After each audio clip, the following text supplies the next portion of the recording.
बिस्मिल्लाहिर्रहमानिर्रहीम। मेरे पाकिस्तानियों, आप सबको पता है कि मैंने आपसे रिजीम चेंज ऑपरेशन के हवाले से कि मुख्तलिफ ममालिक में अमरीका रिजीम चेंज ऑपरेशन क्यों करता है,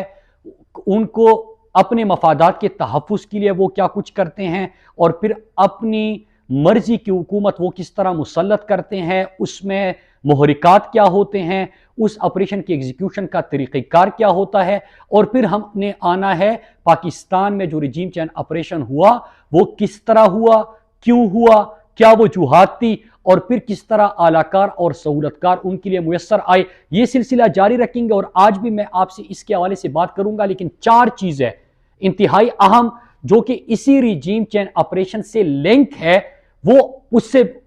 आज उसके ऊपर पहले बात होनी चाहिए। आपको याद होगा कि चंद महीनों से बल्कि चंद हफ्तों से मैं आपसे खैबर पुख्तूनख्वा और फिर खुसूसन फाटा, साबिका फाटा और मलाकन डिवीजन में जो हालात बनने जा रहे थे, जो सरगर्मियां हम देख रहे थे, या जो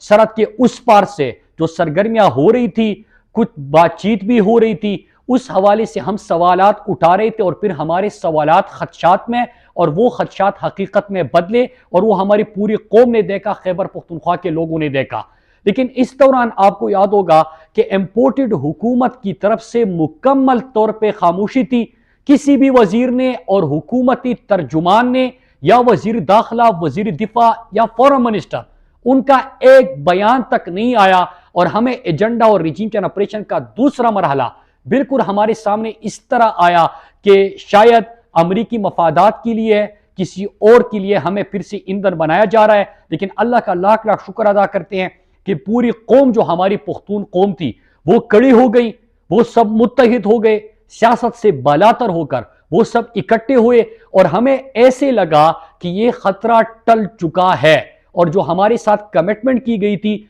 वो यही थी, 72 घंटे का टाइम दिया गया था। फिर उसके बाद आपने देखा कि वो सरगर्मियां कुछ देर के लिए मुअत्तल हुई, लेकिन अब फिर से वो सरगर्मियां देखने को मिल रही है। लिहाजा इंपोर्टेड हुकूमत की मुकम्मल खामोशी और पाकिस्तान के मुस्तकबिल के हवाले से और खुसूसन खैबर पुख्तूनख्वा के लोग जो माजी में ईंधन बन चुके हैं, जो हमारे जनाजे उठ चुके हैं, लिहाजा आज मैं, चूंकि इंपोर्टेड हुकूमत की मुकम्मल तौर पर खामोशी है, अपने सिक्योरिटी के इदारों से और खुसूसन DG ISPR से, ISPR के इदारे से मैं सवाल पूछना चाहता हूं कौम की तरफ से कि कौम जानना चाहती है, क्योंकि सिक्योरिटी का इशू है, हम सब की सिक्योरिटी का इशू है, इसमें 80,000 जानों का माजी में हम सब ने नजराना पेश किया, उसमें सिक्योरिटी फोर्सेस के 10,000 जवान भी शामिल थे। लिहाजा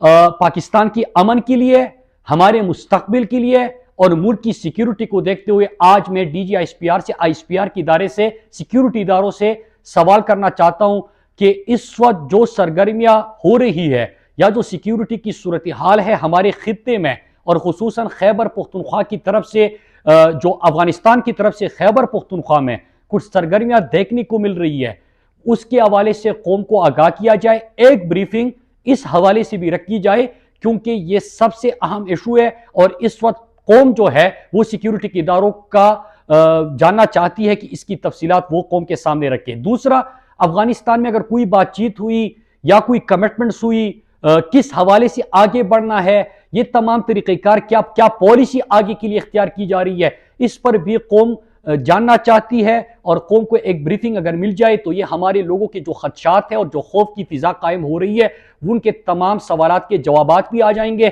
और आगे का इल्म भी हो जाएगा कि रियासत की पॉलिसी क्या है और रियासत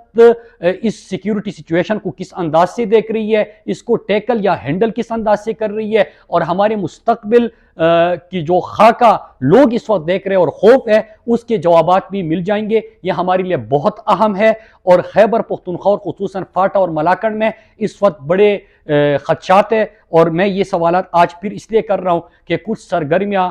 वहां पे नजर आ रही है। इसकी तफसीलात मैं बताने की बजाय मैं अपने सिक्योरिटी इदारों से कहूंगा कि वो खुद कौम को ब्रीफ कर लें।